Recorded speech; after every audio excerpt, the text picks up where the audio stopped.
Turn on the live streaming. Welcome, everybody. This is the Joint Standing Committee on Innovation, Development, Economic Advancement, and Business. We are here today to conduct language review for bills that we have already seen and voted on in work session. And with that, I will ask committee members to introduce themselves. Representative Geiger, will you kick us off? I will. Thank you, Senator Curry. Good morning. My name is Valley Geiger. I am the state representative for District 93, Rockland and Owl's Head.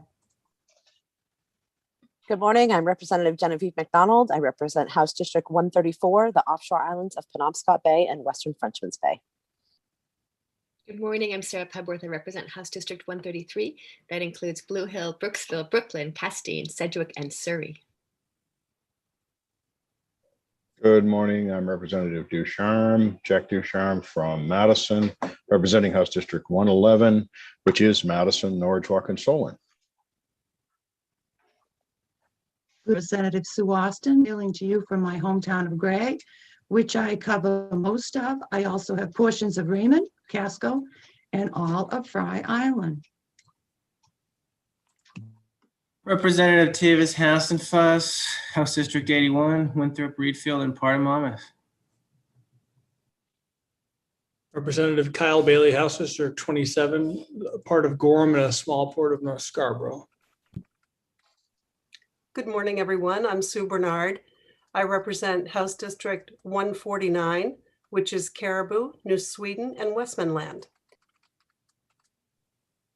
Good morning. I'm Representative Tiffany Roberts, your House Chair, representing House District 6, the majority of North Berwick and South Berwick. And good morning. I'm Senator Chip Curry, and I represent Senate District 11, which includes the 26 rural, coastal, and island communities of Waldo County. And let's get started with today. Representative Austin, did I miss something?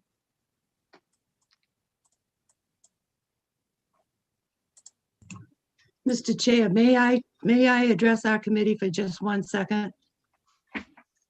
Go ahead. I wanted to share with you that the other day, can you hear me? I wanted to share with you that the other day when I made the point of order, I tout and brag about having daily updates on the weather from our National Weather Service here in Gray. But unfortunately, I did not have an update on the situation that occurred at the State House and was not aware of new assignments. So when I saw the good Representative McDonald within the Zoom, I just immediately thought perhaps she was going to give some update on some particular issue on one of our bills, or she had some information, or she was just very interested. So when it came to the vote, that's when an alarm bell went off and I called for that point of order. I truly was completely in the dark, and so I just wanted to share that because it's not normally anything I would do to interrupt a vote, but I just was not getting the news from Augusta, but still the weather's pretty good here in Gray. Thank you. Thank you, Representative Austin. Yeah, and I understood the situation as you just described it. Yeah, no offense was inferred by me. So, yeah. Thank you for letting me explain that. Let's see. Chair recognizes Senator Lucchini. I understand you wish to move to reconsider. Make a motion to reconsider.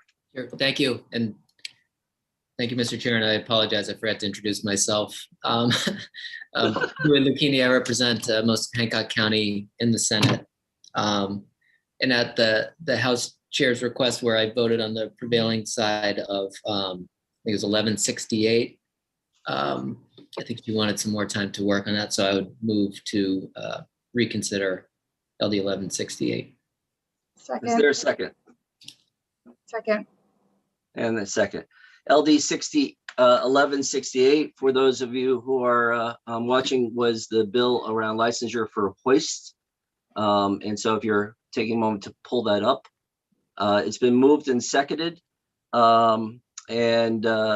So having been moved and seconded, Chair recognizes Representative Roberts. Thank you, Mr. Chair.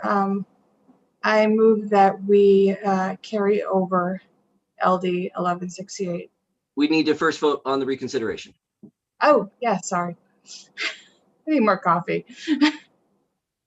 All those in any other comments? All those in favor of reconsideration?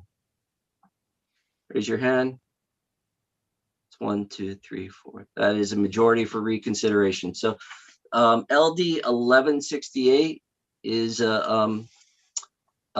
now back on the table, and that is the hoist bill. Chair recognizes Representative Roberts. Try this again. I move that we carry over LD 1168. Is there a second? Second, Representative Pebworth. Yes, I wasn't having you second, Representative Roberts or Representative Bernard. Chair recognizes. I want to recognize Representative Roberts for the purpose of your carryover. Would you like to explain a little bit more? Absolutely. So in the minority report, so a lot of things came to light, some drafting errors, but also the way that statute is structured regarding coupling elevators and tramways together. And it's not clear that that is necessarily how it makes the most sense for it to be. So in order to delve further into this issue and see, and we've basically got, and Ms. Olson can elaborate if the committee chooses, but there's one chief inspector overseeing both, but different licensing fees, and it's looking like there might need to be some cleanup, which Ms. Olson is working on, but we need more time. I don't think this is an appropriate use of the committee's time right now, but it is still something we need to look into and to alleviate any concerns regarding our carryovers. This has been approved by the presiding officers for us to have one more carryover. Chair recognizes Representative Ducharme. Thank you, Chairman Curry. For some reason, I thought we had voted ought not to pass on this. The majority report was ought not to pass, and the minority report was ought to pass. So a reconsideration can be considered when a member of the majority votes motions to reconsider, and that was Senator Lucchini was in that position. Okay, I understand that. I just wonder if we left it ought not to pass, it could be brought back at some point in time after all of these technical things are taken care of. Makes no sense to me to carry it over when we have 1,000 other ones to carry over. This just needs some technical work. Get the technical work done and get it back. I understand that's your position. So the chair recognizes Representative Austin. Thank you, Mr. Chair. Can someone reacquaint me? I thought I remembered clearly that the trams, the ski industry trams had been taken out of that at that time we voted. Representative Austin, my understanding is that that's the issue of trying to make sure that they've been taken out of that. So, and that's the concern, that as currently written, it's vague on that. And so they need more time to be able to do that. So that's my understanding of the concern. Chair recognizes Representative Roberts. Thank you, Mr. Chair. Just to answer Representative Ducharme's question, in order to bring a bill back in the short session, it cannot be of the same substance of a bill already worked on her. So the question becomes whether to bring it back in to the next legislative session or to carry it over to deal with it in the I'm sorry, in the 131st versus in the second session of the 130th. Is there any more debate? Ms. Breton, let's see, we've had it moved and I think we've moved and seconded on the motion to carry over.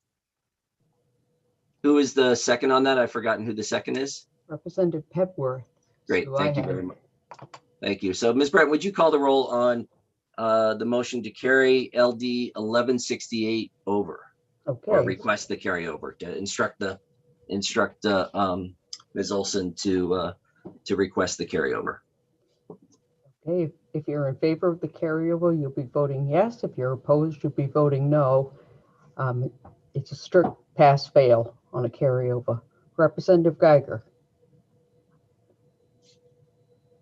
Thank you. Yes. Representative Geiger, yes. Representative McDonald? Yes. Representative McDonald, yes. Representative Pepworth? Yes. Representative Pepworth, yes. Representative Collmore? No. Representative Collmore, no. Senator Lucchini?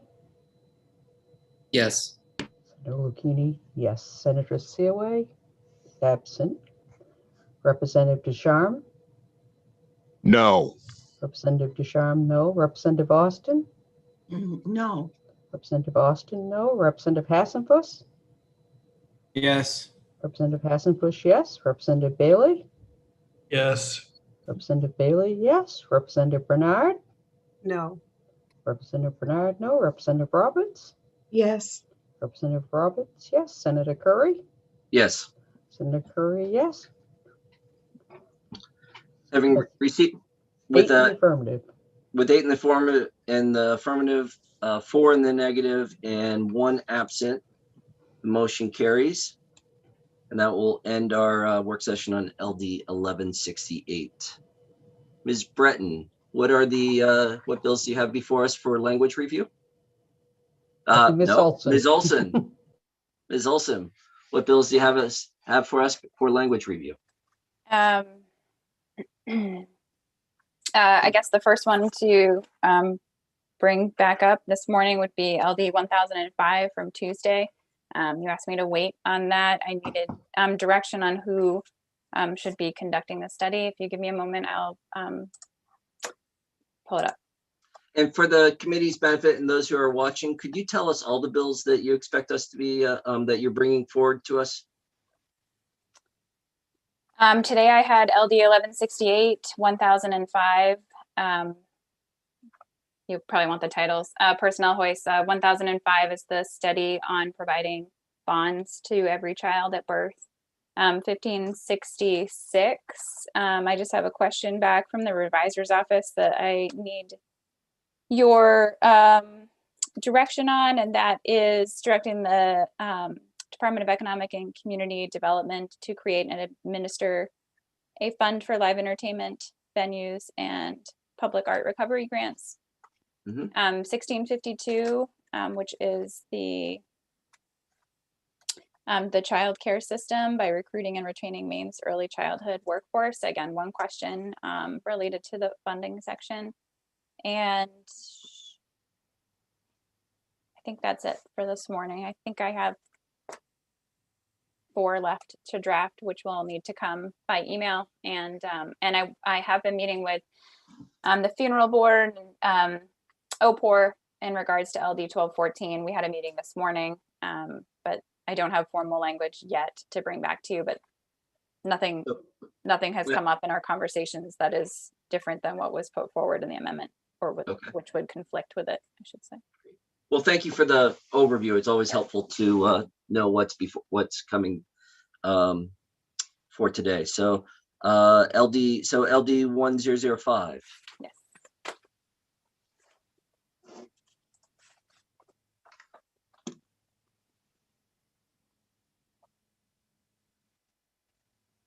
So nothing new on this one. You guys asked me to hold off because you weren't sure what you wanted to do yet. So that is. So that's just held off 1005. And the question was who is doing this? The who is doing this. My question I would have to you is, I think our intention was that it was a legislative study. And that if we do not define who, my question to you is, if we don't define who, is that left up to the legislative council? Is it left up to the presiding officers that we just say that this is a legislative study? And if it was a legislative study, which is what the bill was originally written as, a legislative study, according to Joint Rule 305, needs to have the elements which are in the original bill included within it. It needs to talk about who's going to serve on the committee. It has to conform to a specific outline, which the original bill, or the bill as originally written, did. There were, if the committee wanted to move forward with that as a legislative study in the way that it was originally written, there are 3 things that I would want to bring up. Okay. But that would be going back to it as it was originally drafted. And that would take a reconsideration? It would. Okay. My understanding, yes. Is there a motion to reconsider LD 1005? Representative Bailey. Yes, Mr. Chair, motion to reconsider LD 1005. And Ms. Breton or Ms. Olson, can you stop screen sharing for a moment? Sorry, yeah. Thank you. Is there a second? Representative Roberts, I see the second. And all those in favor of reconsidering LD 1005? 1, 2, 3, 4, 5, 6. We've got a majority of those present. So we'll reconsider LD 1005. And Chair recognizes Representative Collmore. Thank you, Mr. Chair. Sorry about being on late. I could not get my computer to let me in. Oh, I'm sorry. Please introduce yourself. I missed that earlier. Oh, no, not a problem. I'm Amanda Collmore. I represent House District 106, Pittsfield, Clinton, and Detroit. It was my understanding that the difference between, because I had asked this on Tuesday, between a legislative study and the original bill, which formed an actual commission, was the fact that a commission is standing and a legislative study is one time. And I really am against forming a commission. I'm okay with a legislative study and assessing and naming people, but not with the formation of commission, which is what the original bill did. So that is correct. Oh, go ahead, Ms. Olson. Sorry, I thought that was for me. Yeah, go ahead. So the title commission, that's just what they call legislative studies. I even double checked the drafting manual. So it's not establishing a permanent commission. That is different.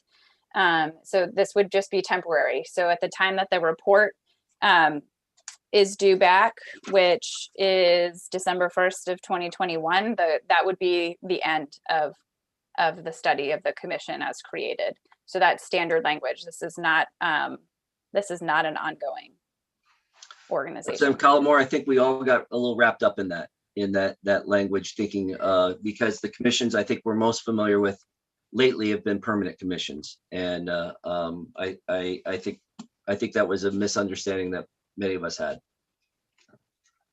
Chair recognizes Representative Hassenfuss. Thank you, Mr. Chair. I think, speaking for me, and I don't know if the rest of the committee would remember it the same way, but when I was looking back on YouTube, it kind of refreshed my memory that the intent when I was voting yes for it ought to pass would be to include the bare minimum necessary for a legislative study, and not necessarily be overly prescriptive on that, and then move it forward to the legislative study table. So I'm thinking, making a motion that we include the language necessary for a legislative study, and that we move it ought to pass as amended with. Representative Hassenfuss, would you mind waiting on that motion for a moment, just so we can tailor it? I want to hear from Ms. Olson. She mentioned there were a few issues, and so we might be able to craft a stronger motion once we hear those issues? That's fine. That's just where I'm heading, and I think what our office intended to do. And so through this reconsideration, we can just get the minimum language straight and then move that forward. Ms. Olson, what Okay. issues, what 3 issues did you find if we went the legislative study route? So just to be clear, the original bill is a legislative study. It needs all of those components in order to conform to a legislative study. And if it doesn't conform, then no authorized study can go forward. Can you So- pull back can you pull that up and share that portion, the original bill with the commission membership? Is it around the membership issue that we're having the It's- most issue? Well, I'm not, you have to tell me where the issue was from before, but I will say that wrong button, sorry. There's only one section that is added that is sort of in addition to the requirements, which is section 8 on outside funding. That does not have to be included in the joint rule 305. Although it is included here. So that's the only portion that isn't necessary moving forward. Okay. And then normally, oops, sorry, too fast. Normally there's language here that just says notwithstanding joint rule 305. So that's a technical addition. And then the only thing that's not, we do need to have, there are rules around, you don't necessarily have to have all of these people, but there are rules about the majority have to be legislators and who does the appointing as outlined. The only thing not in here that would need to be added is that in order to conform with the rules, you have to include members of the 2 parties with the most seats. So you want to make it clear in the language that the legislative appointees have to have membership in the 2 parties with the most seats. So I think the reaction early on, as I recall, was that this felt prescriptive and like it was overly, like we were defining a lot of people. And we're trying to loosen that by taking it out, but in loosening it, we made it non-conforming with a legislative study, is my understanding of where we went awry on this. So can you, Ms. Olson, can you expand, enlarge your text a little bit? I just want to, and stay focused on that commission membership.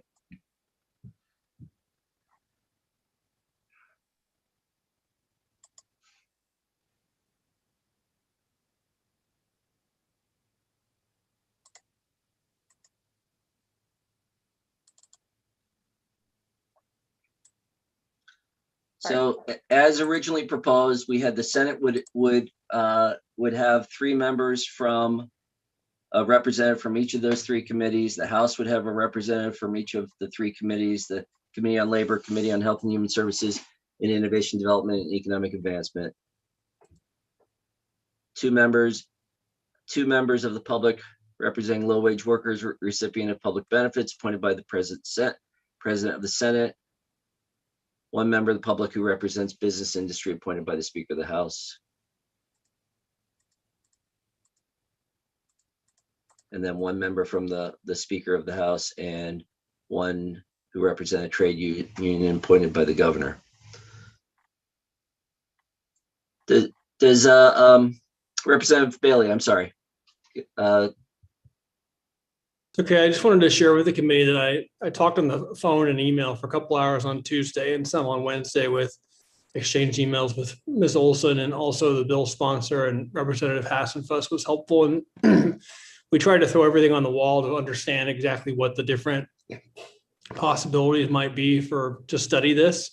One was the idea we discussed of an OPLIS study, and it came back that it was very clear that that was not a viable route, because there would be no policy recommendation as a part of that, but B, the suggested intent of what the OPLA staff would be trying to do, even if you strip the recommendation from it, would be sort of clear, and that would be create some real problems for the nonpartisan office. And so that seemed to be a no-go.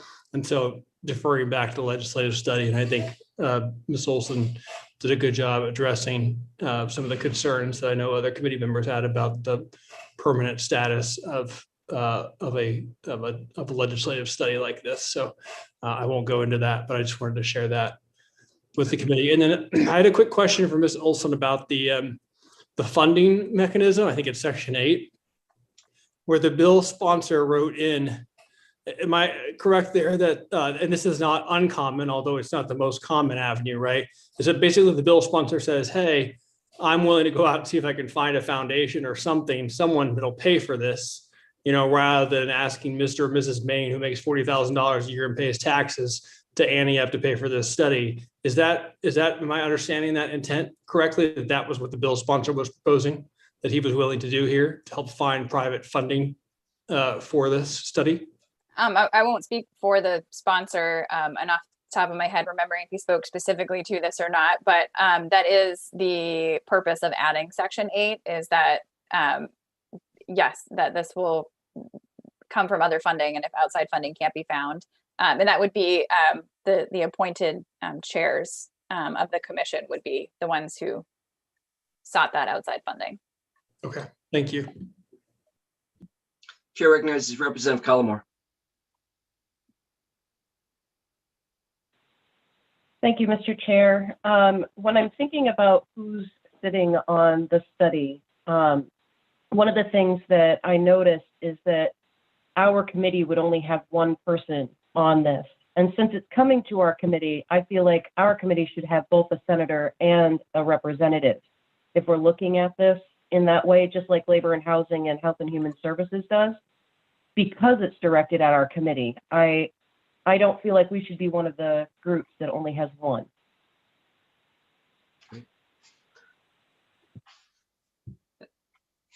Are there other comments?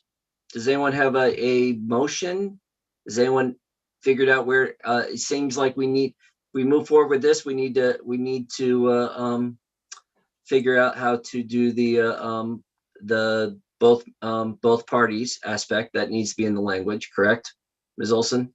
Yes, and that would just be really a technical change there to make sure that it clearly states that, because that is a requirement in the joint rules. Okay. Chair which recognizes. I'm happy to share. Okay. Chair recognizes Representative Ducharme. Thank you, Chairman Curry. I'm still not real comfortable with the way this commission thing is set up. And for that, because again, like the prior bill, this one seems to need a bunch of work. I'm going to make a motion not to pass. Is there a second on that?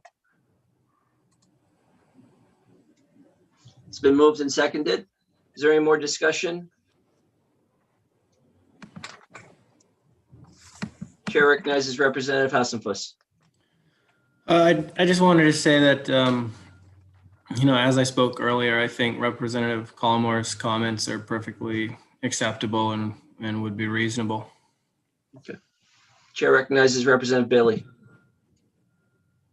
Yes, Mr. Chair, I just wanted to echo Representative Hassenfuss's comments. I'm going to vote against the motion on the table and support it not to pass as amended a motion with Representative Collmore's suggestion and others. Okay. And are we ready for the vote? Ms. Breton, would you call the roll? Okay, so I have a not to pass motion made by Representative Ducharme, seconded by Representative Bernard. So if you're in favor of ought not to pass, you'll be voting yes. If you're opposed, you'll be voting no. Representative Geiger. No. Representative Geiger, no. Representative McDonald. Representative Pebworth. No. Representative Pebworth, no. Representative Collmore. Yes. Representative Collmore, yes. Senator Lucchini. Lost. Senator Seaway, welcome. Yeah, I had a little incident, so I had to, things happen. Yes. Senator Seaway, yes. Representative Ducharme. Yes. Representative Ducharme, yes. Representative Austin. Yeah. Yes. Representative Austin, yes. Representative Hassenfuss? No. Representative Hassenfuss, no. Representative Bailey? No. Representative Bailey, no. Representative Bernard? Yes. Representative Bernard, yes. Representative Roberts? No. Representative Roberts, no. Senator Curry? No. Senator Curry, no. So With 5 in the affirmative and 6 in the negative and 2 absent, the motion fails. Is there another motion? Or more discussion? Chair recognizes Representative Bailey. Yes, Mr. Chair, I'd like to make a motion ought to pass as amended with the minor revisions brought to our attention by Mrs. Olson, the original version of this bill. And I'd like to also adopt the recommendation by Representative Collmore that we add 2 members of the IDEA committee to the commission. So we have one in the House and one referred in the House and one referred in the Senate. Correct. Are you taking one off or are you bringing that up to 7 representatives? I'd just go ahead and bring it up 1. Okay. So there'll be a reference, so include the technical reference that representatives from both parties need to be there, that the technical fix of including the sections from the original bill. You're holding on to the language around fundraising? That Yes. section, okay. Ms. Olson, do you feel like you have the details of the amendment? So let me recap. So it's as the bill was originally submitted with the following changes, to add language that makes it clear that there need to be representatives from both from the parties who have the majority, most seats in the House, in the legislature, and then add a member of the IDEA committee appointed by a member of the Senate appointed by the president of the Senate from the IDEA committee. So there'll be 4 from the Senate and 3 from the House. Is that correct? Okay. And then is it okay if I add the notwithstanding language that's more traditional to the intro, section 1? Okay. That should be everything. So just as a note, adding 1 is fine. You can have a total of 13 on it. So we haven't crossed the threshold in terms of total numbers. So just wanted Is there a second? Chair, second from Representative Hassenfuss. I'll make the second one. And I also want to just ask Representative Bailey if he would like to make a friendly amendment to replace the senator from Health and Human Services Committee with a senator from IDEA, or if we want to just add. I'm open to either. I just didn't know if there was any thoughts on that.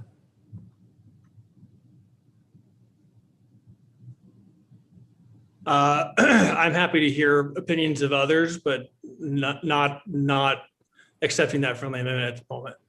Okay. So it's been moved and seconded. Is there any further discussion? Are we ready for a vote? Ms. Breton, would you call the roll? Okay, so I have an ought to pass as amended. Motion made by Representative Bailey, seconded by Representative Hassenfuss. So if you're in favor of ought to pass as amended, you'll be voting yes. You're opposed, you'll be voting no. Representative Geiger. Yes. Representative Geiger, yes. Representative McDonald. Not here right now. Representative Pebworth. Yes. Representative Pebworth, yes. Representative Collmore. Yes. Representative Collmore, yes. Senator Lucchini. Saying again. Senator Seaway. Oops, you're on mute, Senator. Senator, you're on mute. Yes. Senator Seaway, yes. Representative Ducharme. No. Representative Ducharme, no. Representative Austin. No. Representative Austin, no. Representative Hassenfuss. Yes. Representative Hassenfuss, yes. Representative Bailey. Yes. Representative Bailey, yes. Representative Bernard. Yes. Representative Bernard, yes. Representative Roberts? Yes. Representative Roberts, yes. Senator Curry? Yes. Senator Curry, yes. Hey, Coach Steve. 9 in the affirmative, 2 Yeah. in the negative, and 2 absent. What would the Representative Ducharme and Representative Austin's motion be? For me, it's ought not to pass. Representative Austin? Ditto. So with 9 in the affirmative, 2 in the negative, and 2 absent, the motion carries. We'll close the work session on 1005. And Ms. Olson, I think that brings us to 1566. You had a question? Yeah, just give me a second to shift and open. Or if you're going for whatever's next, whatever you're ready for. While she is shifting over, Senator COA, would you like to vote on 1168? It was reconsidered and voted as a carryover 8-4.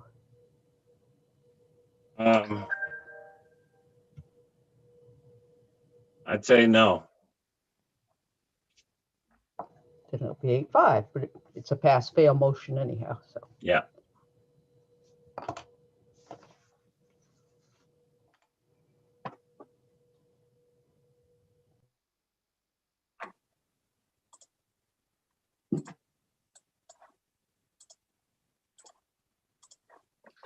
Sorry. Oh, sorry. Oh, go ahead, Ms. Olson. No, that's fine. Okay. The bill before you is a majority report. Representative Geiger, Pebworth, Bailey, Senator Curry, Senator Lucchini, Representative Roberts, and Hassenfuss. So this was originally the resolve directing the Department of Economic and Community Development to create and administer a fund for live entertainment venue, performer and worker, and public art recovery grants. As amended, the bill with a new title was for the Maine Arts Commission to create a program for public arts recovery grants, a resolve for them to do that. And the question for the committee comes, it's really specifically related to, it's about funding and find it, funds, okay. So this is really similar to a lot of the other grant programs that the committee looked at and considered. This one is using American Rescue Plan funds, but also left the option for any funds appropriated by the state. It's a resolve. So resolves, I feel like I'm repeating myself a fair amount here. It's of a limited duration. So we'll need to find a way to limit the time frame for the grant program to exist. Federal dollars can be argued as limiting the length of a program, since those American Rescue Plan dollars are not unlimited, they are limited. But this one includes language that any funds any funds appropriated by the state. So we'll want to add language that limits the timing of state funding, such as and any funds appropriated by the state prior to the end of fiscal year 23-24. So that would limit the length of the program. If the intent of the committee was to allow the program to continue even after American Rescue Plan funds have been expended, with the option of later funding from the state, language could be added that authorizes the committee to report out a bill in a future legislature if there was a desire to extend the program, or to at least consider extending the program.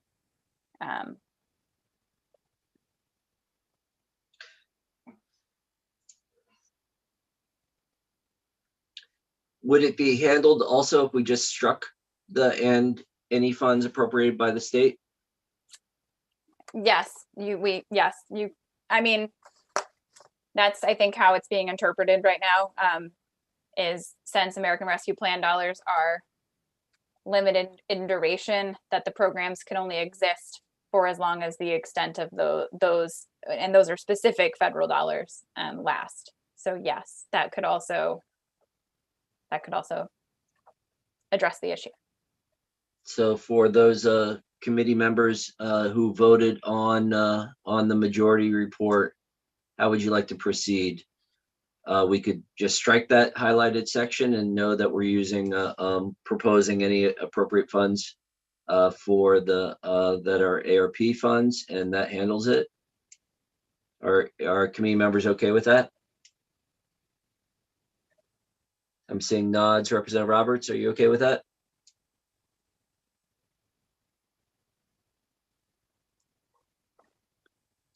Yep. Okay, great. Thank you.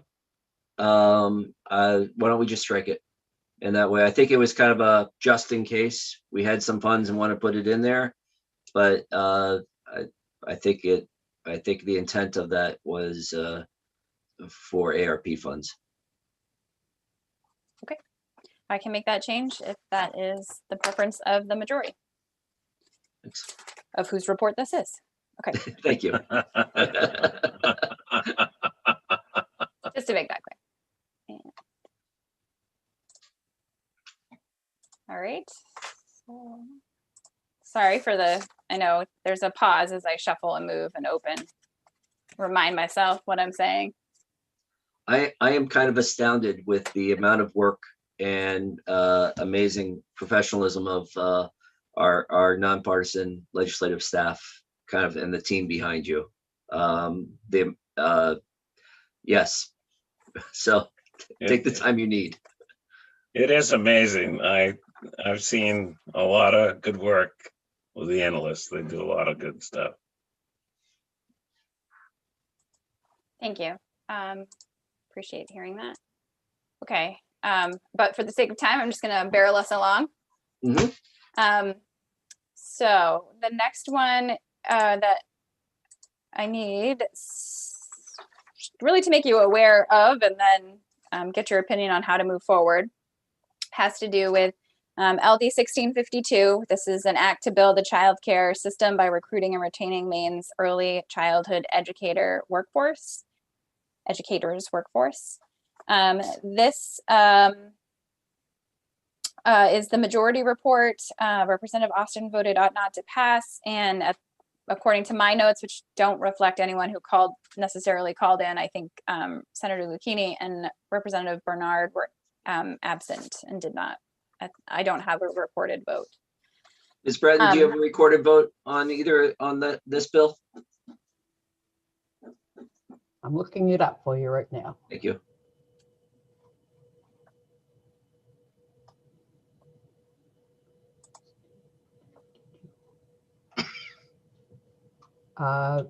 Everybody was ought to pass as amended except for Representative Austin.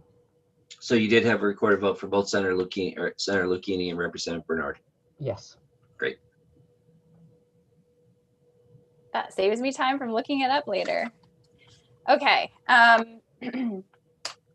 So the overview, I guess the background of the amendment is originally for the purpose of the wage supplements. There originally had been an allocation or an appropriation, excuse me, of $4.5 million in this biennium 21-22, 22-23. And the sponsors put forward that this section could be struck because there will be federal dollars from the American Rescue Plan that are actually going to go towards providing a form of wage supplement to these early childhood educators. And then it was requested to include from the sponsors amendment, which is what the committee voted on, to include unallocated language related to future funding. And of course, the problem with future funding is, first, it's not telling anyone to do the funding. It's just a general statement, which I didn't catch at the time. And it's a little bit harder to direct another legislature to spend money. So if the desire is to keep this on the radar, to keep this $4.5 million for the purpose of wage supplements sort of on the radar through this vehicle, something needed to be added, such as directing, in this case, it would be the Commissioner of Health and Human Services, to submit as a part of the department's budget estimate for fiscal year 2023 under Title V, Section 1665, ongoing general fund funding requirements in the amount of $4.5 million for this program. So that type of language could be included to direct the commissioner to put it in their later future budget estimate. And that would be the one way to do that. Or it could be that this section could be removed. The part of law that does the wage supplements beginning in January 1 of 2024 will remain on the books. So that will still exist, obviously, and could be on someone's radar. So there's sort of two ways to approach that. Chair recognizes Representative Geiger. Thank you, Mr. Chair. Just a quick question, Rachel, just so I'm clear. The entire 4.5 million funding was for wage supplementation, not for scholarships. Is that correct? To bring more people into the profession? Yeah, let me double check that. That's a good question. So the 4.5 is the initiative was for education-based and experience-based salary supplements. And I believe that the scholarships, I think, come from a different source. Apprenticeship program, it's Department of Labor. Sorry, yes, it comes from the Department of Education, these to support the expansion of those centers. And then I think, that's a good point. I'm not actually seeing that outlined. I know what you're talking about, the scholarship. You're talking about the TEACH scholarship? The TEACH program. The TEACH program, which is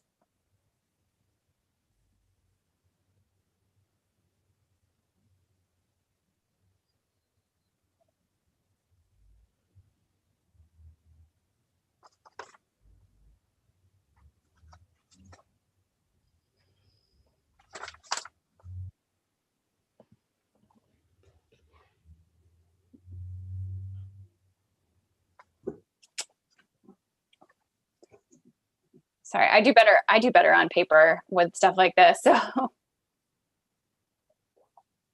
and it's because it's on the, thank you for pointing that out, Representative Geiger, just so I can make that really clear to everybody. So it's yes, the 4.5 was about the wage experience-based salary supplements. The comprehensive scholarships for early childhood remain in there, and that is from federal block grant funding.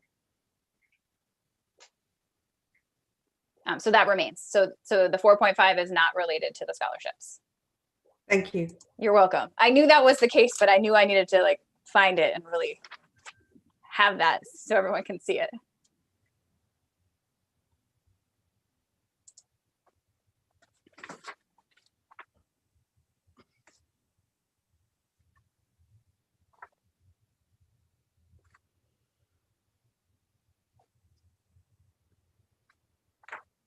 You waiting? I am waiting. I know you. It's something to think about.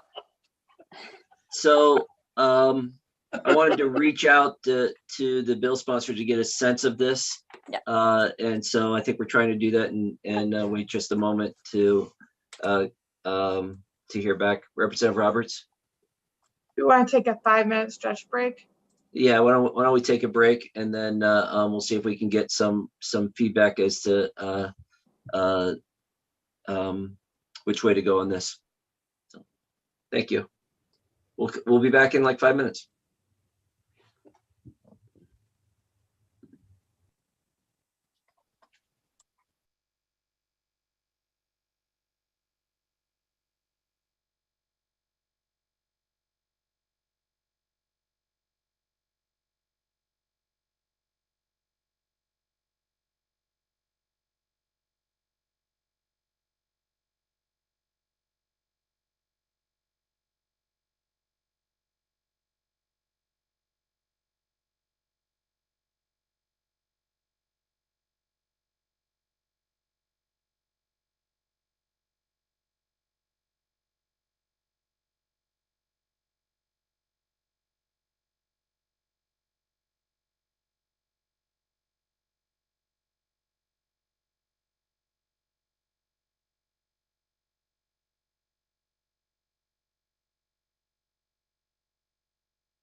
Ms. Olson, are there any other bills in front of us?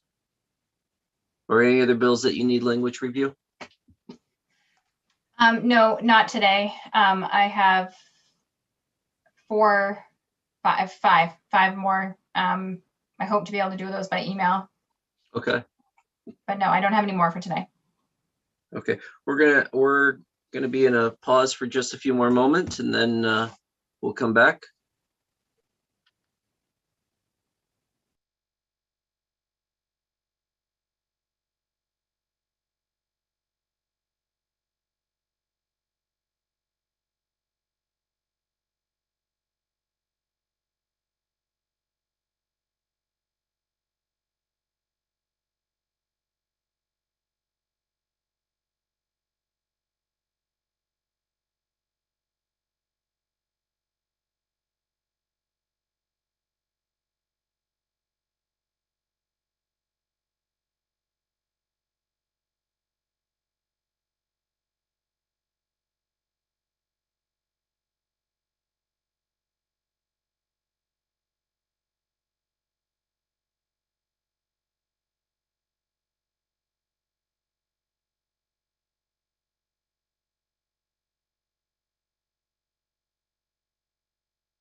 Welcome back, everybody.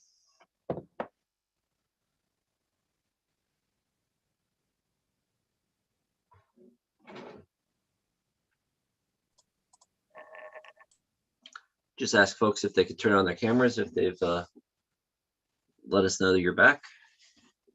Or raise your hand, let us know you're back. Representative Collmore.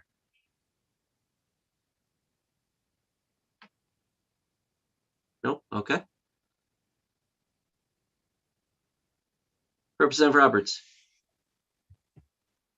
Thank you, Mr. Chair. So regarding the funding, the intent from the sponsor was to have the department included in the budget going forward. So that would speak to the language that Ms. Olson recommended in the comments. Yes. Okay, so I should include the language that directs the Commissioner of Health and Human Services to include or submit as a part of their department's budget estimate for fiscal year 2023 ongoing general fund funding in the amount of $4.5 million for this program. Correct. Okay. Representative Bernard. Thank you very much, Chair Curry. Just a question for my own understanding. So would that be directing the 131st to include this money in their budget? Is that right? No, it'd be, my understanding is it would direct the administration and then it would be up for the 131st to consider it. So we don't have the ability to mandate the next legislature's budget. So the question is how to convey the intent of this bill to that next legislature, and that was the mechanism was to use to charge the administration to include it in the budget. So is that correct? Did I get that? Yes, that's correct. So it's unallocated language directing the commissioner to submit it in their budget. But like we did with both the supplemental, biennial, and the change package, it would go before AFA and the policy committees for the committees to make recommendations on whether to include it or not include it or adjust it. And then it would get sorted out in the budget process. So there's no guarantee that it would get included or not included, but it would at least have it on the commissioner's radar and request that they submit that within their budget estimate. So just a request. Ms. Olson, do you have everything you need? As long as I just want to make sure that Representative Bernard is happy with that, with the explanation, and doesn't have any more questions, and then that no one else, everyone's on board with moving forward like that. A clear answer. Thanks very much, Rachel. I'm not always that clear, so thank you this time. And is that our last? That's our last bill for today. It is. Let me just tell you what you should be looking for in your email. And then if something substantial comes up that I feel would be best in front of the committee, I'll let the chairs know. I think we still technically have Tuesday. I'm going to do my best that we do not need to meet Tuesday, but just letting you know. So still to come before you for language review is LD 1497, which is an act to establish the Maine Youth Impact Commission, which was amended to move within the Maine Development Foundation. The amendment was put forward by Representative Bailey, who worked with Yellow Light Green at MDF. So I'm still putting that language into a formal structure. And that's a majority amendment. Not pulling that up. And then I also have 1517. This, at the time of the committee vote, was a majority, the whole committee supported to pass as amended. This is an act to establish the Maine Workforce Research Development and Student Achievement Institute. We saw this was the sponsor put forward an amendment which used an amendment from the 129th. So we saw that with a change to it's a pilot program with the dates ending September 1 of 2024 and a report back prior to that, with the option to report out legislation to continue such work if the 131st desires to do so, and referenced $100,000 investment. And then LD 1650, an act to create the Small Business Capital Savings Account Program. This is the majority report, which really moved forward with the bill as written, with some language changes to clean up some of the definitions, things like including partnerships and the types of businesses, and making sure that the definitions referring back to the IRS, for example, and full-time equivalent employees are defined. And for me to take a look at the reference of financial institution as a definition to make sure that that's accurate. And then the last one is LD 1709, which is an act to promote home ownership by minimizing education debt. This one, again, at the time of the vote, was unanimous, ought to pass as amended. It turned it into a resolve, directing the Maine Housing Authority to study and develop a program of home ownership by minimizing education debt, and to consult with AIM. In order to do that, they can submit the proposed plan and recommended legislation with a report back of January 15th, 2022, and the option for a bill to be reported out in the second regular session of the 130th. So those are the four still remaining. And of course, I'm still working with Joan Cohen, Jen Hawk, the funeral board, to develop to finalize the language on 1214 the committee worked on Tuesday. So those are the five you should still see from me. Any questions? Let's take a motion to adjourn. So moved. Moved and seconded. Representative Collmore, were you trying to speak, Representative Collmore? Yes, Mr. Chair, thank you. I really just wanted to take a moment, in case we don't meet next Tuesday, to thank both Ms. Breton and Ms. Olson for everything they've done for us through our session and working through all of these kinks, especially since I know Ms. Breton will not be with us after the 2nd. So thank you. Ms. Breton, is your time is your last day with us on the 4th or the 2nd? On the 4th. 4th. Okay. So stop over, say hello. I'll be in the committee room. On the 3rd, we might be able to see you in person. Representative Roberts. Thank you, Mr. Chair. Just to let the committee know to check your inboxes. And traditionally, there would be an end of session committee lunch, which Chair Curry and I had talked about, logistics, who would come up earlier, of how to do it. So we're hoping to maybe try to do something virtual. Maybe we can all just sit and chat and have lunch together, either on Tuesday or Friday of next week. So check your legislative email from me soon. And we'll figure something out for all of us. And maybe next session we can do in person. It just seemed a little, we weren't sure who may be coming up early or staying later before our 2 days at the State House, and it seemed kind of a logistical obstacle. Yeah. Ms. Olson. I also wanted to say thank you. It was a joy and a pleasure to work with all of you this session. And also just to remind you that while you may not see me on camera, especially if we don't have to meet on Tuesday, I am still available to help you in any way as you close out this legislative session. So if you need anything, please don't hesitate to reach out by email or to call. Just because committee is ending, I am still here as your nonpartisan staff to assist you. Thank you. Thank you. And all those in favor of adjourning? Oh, recognize Representative Geiger.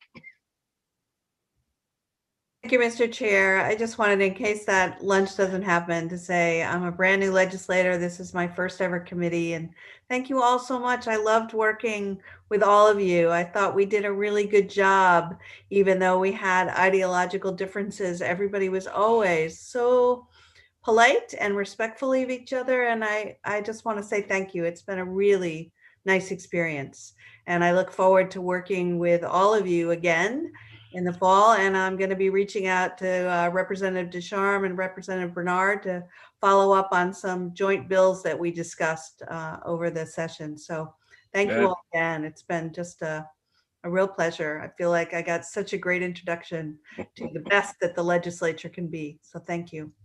All right, thank you. And with that, we will adjourn. Or all those in favor of adjourning. There we go.